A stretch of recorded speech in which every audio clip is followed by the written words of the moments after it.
প্রিয়জনের জন্য এর থেকে স্পেশাল কেক বোধহয় আর হয় না। উপরের পেপারটা বার্ন হয়ে গেলে নিচে আপনার প্রিয়জনের ছবিটা ভেসে উঠবে। তো কি সুন্দর একটা মোমেন্ট তখন হবে, তাই না?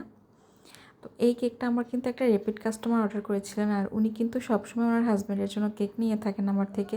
ভাইয়াকে তার জন্মদিনে সারপ্রাইজ দেওয়ার জন্য, ভ্যালেন্টাইন্স ডেতে সারপ্রাইজ দেওয়ার জন্য আপু কিন্তু আগে থেকে আমার থেকে কেক নেন।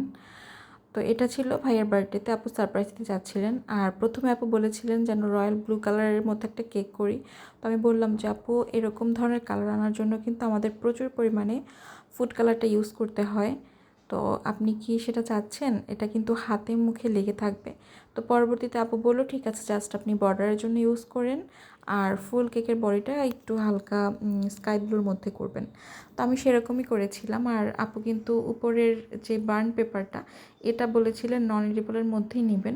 আর আমরা সাধারণত নন এডিবল হলে কিন্তু এখানে যে বাটার পেপারটা থাকে ওইটা ইউজ করি, আর এডিবল হলে ওয়েফার পেপারটা ইউজ করে থাকি। আর নিচের যেই পিকচারটা, ওইটাও কিন্তু আপনি নন এডিবলে নিয়েছিলেন। চাইলে কিন্তু আপনারা এডিবলটাও নিতে পারবেন। তো কেকটা একদমই সিম্পলের মধ্যে ছিল, কিন্তু কমপ্লিট করার পর যে এত বেশি গর্জিয়াস লাগছিল সামনে থেকে, মনে হয় ছেলেদের জন্য এই টাইপের কালারের কেকই কেন যেন খুবই পারফেক্ট মনে হয়।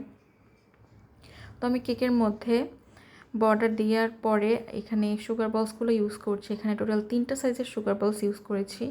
আর সুগার বলস ইউজ করার পর কিন্তু কালারটা একদমই চেঞ্জ হয়ে যায়। বাজেটের মধ্যে যারা প্রিয় মানুষকে সারপ্রাইজ দিতে চান তারা কিন্তু এই ধরনের কেকগুলো অর্ডার করতে পারবেন। আর চাইলে কিন্তু আপনারা এডিবলটাও অর্ডার করতে পারবেন।